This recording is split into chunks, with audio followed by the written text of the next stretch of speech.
Hi, babe. Hello, babe.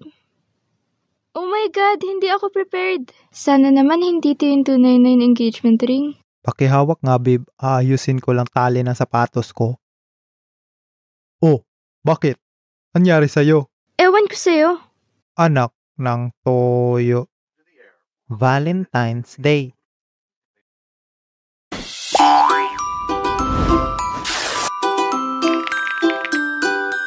Araw na naman ng mga puso at syempre marami na namang mga couples na makikita natin sa tabi-tabi. Mga nagdi-date, nagbi-video call. I miss you, love. I miss you too, love. What the? Sana all. Mga naghaharutan. Babe, bumba ka ba? Bakit? Kasi sumasabog kagandahan mo. Ay, ikaw talaga, babe. Lagi mo na lang ako pinapakilig. Quit ba kayo? Hindi. Sabihin mong bakit. Kung hindi, itong kamao ko magbubumba sa'yo. Bakit? Ang baho ng hininga nyo. Wala na akong maupuan. At dahil Valentine's Day na, ikikwento ko sa inyo ang mga experience ko sa Valentine's Day noong high school pa ako. Lahat naman siguro ng school noon, pag Valentine's Day may mga activity na ginagawa. Ang una pala ginagawa sa amin noon bago magsimulang mga activity, dapat mo sundin yung color coding. So ano ba tong color coding? Magpipili ka lang ng color ng t-shirt na dapat mo suotin sa Valentine's Day. At ito ang mga sumusunod na color coding t-shirt para malaman na ano yung status mo by using color coding. Ako is naka-white uniform kasi study first muna. Bolero. At sa school namin noon maraming mga activity.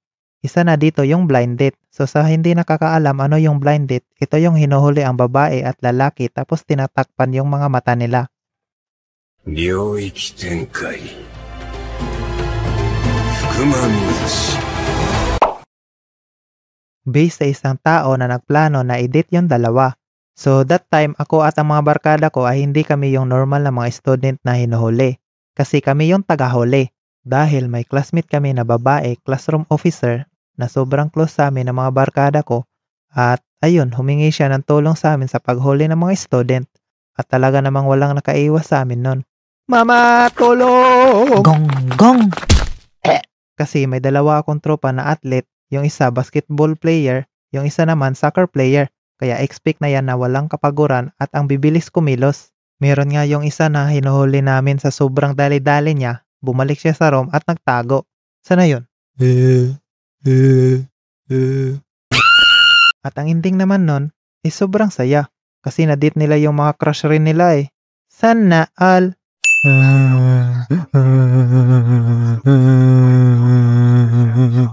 Next naman na activity sa school namin nun is yung jailboat.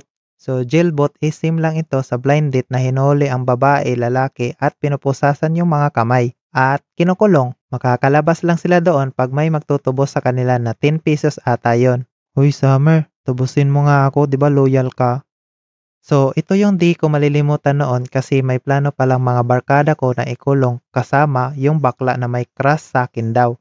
At alam ko parang may something na kasi yung dalawa kong barkada is lumayo sa akin at kinausap yung na-assign sa jailboat. At nung time na papunta na silang dalawa sa akin, parang may ngiting balak. At matik yan, talaga namang dali-dali akong tumakbo. Uy tanga, wag kang tumakbo, may sasabihin lang kami. At di talaga ako nakinig kasi yung isang barkada ko sobrang seryoso tumakbo. Tiban niya! Talaga namang ang tagal na tapos yung hulihan namin nun.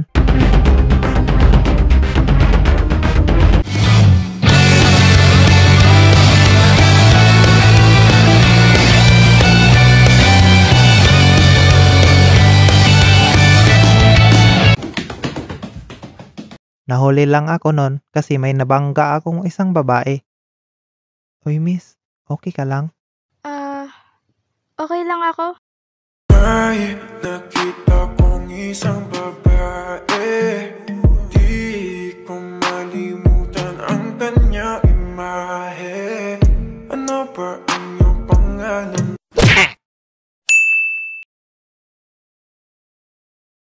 At ayun, wala akong nagawa. Habang nakakulong ako sa jailboat na yun, yung mga barkada ko nasa bintana tumatawa. Talaga namang sobrang inis ko nun. Tas yung bakla lagi pa akong hinahawakan sa kamay. Oh,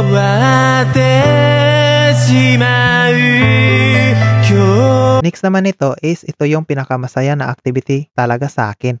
Ang pick-up lines battle. Boys versus girls. Pero ang makakasali lang dito is yung nasa listahan ng mga sumali talaga.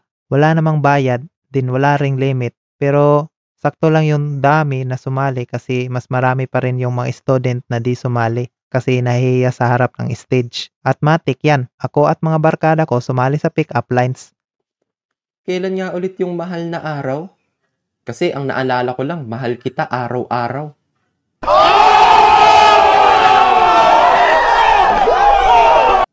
Walang pasok ngayon, pero pumapasok ka pa rin sa isipan ko.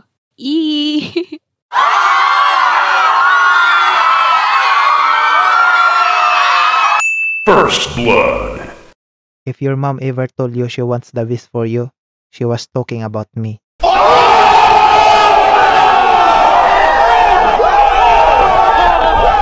You better learn to love yourself, or else I'll do it for you.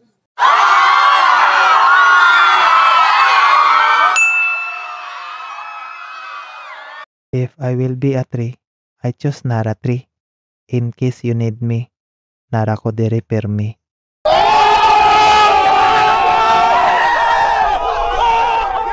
Ko'y tinamaan, puso'y tinamaan, sadyang ikaw lang. Bishless yun ha! Di ba gusto mo mapunta sa tamang tao?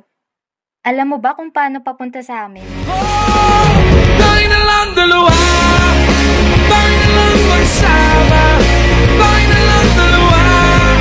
Maniac! Hanger ka ba ni mama? Bakit? Cause you hit different. Mas masakit nga lang yung kay mama. Ikaw naman, Shine. Sinaing ka ba? Ikaw na sumagot, Jess. Bakit? Kasi pag iniwan kita, magagalit si mama.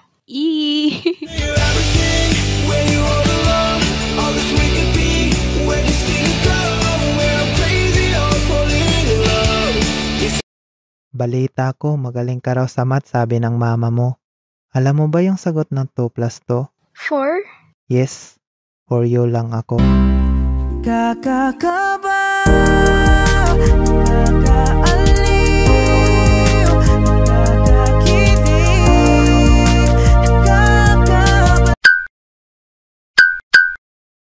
Pagkatapos nun, kasunod naman nito is yung shout out at message letter. So, di bale, magbibigay ka lang ng letter sa mga na-assign doon at sila na magbabasa sa stage. Kaya kung may mga crush kayo dyan, ito ng pagkakataon nyo na magparinig sa mga crush nyo. At matik yan, rinig hanggang labas ng campus yung letter mo. Kasi gamit nun is microphone tas 2 speaker pa. So, kahit nasa labas pa yan ng campus yung crush mo, maririnig talaga yan. Shout out nga pala kay Bilin, yung utang mo di mo pa nababayaran. Puro ka bukas hanggang naabutan ng Valentine's Day yung bukas mo. Nani? Sino yun? Next naman ito is yung love poster. So, ang gagawin nyo lang dito is magdo-drawing ng about sa love or Valentine's. At syempre, hindi pwede wala tayo dyan. Kasi doon lang tayo marunong sa pagdo-drawing. Kaya dali-dali ako noon pumunta kasi late na ako ng 3 minutes ata. Kasi tumulong pa kami ng mga barkada ko sa ibang activity. Oy Jess, late ka na. Sorry po sir. Okay, doon ka sa tabi ni number 10.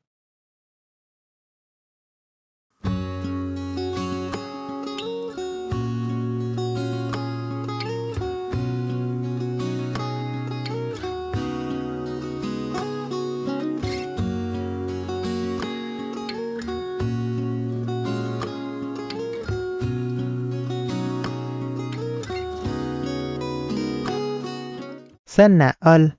So, yun lang mga experience ko sa Valentine's Day. Nung high school pa ako. Kung may mga minamahal kayo dyan, galaw-galaw na kayo. Pero sa Valentine's Day, di lang magjowa or mag-asawa sineselebrate to. Pwede rin naman iselebrate to kasamang mga mahal mo sa buhay. Mama mo, papa mo, kapatid, or kaibigan mo. Kaya i-enjoy nyo lang ang Valentine's Day. Una, thank you na marami kina Raratunes, Dory Animation, Abby Animated, at Litsai sa pagsama sa atin sa video na ito. Kaya subscribe na din kayo sa kanila. At sana in the future video natin, marami pa tayong makakolab pa. So shoutout nga pala kay Ere, Princess Ray, Jima, Aaron, Kenneth, J. Bacos, Jonah, Impoy Animation, at Jacob J.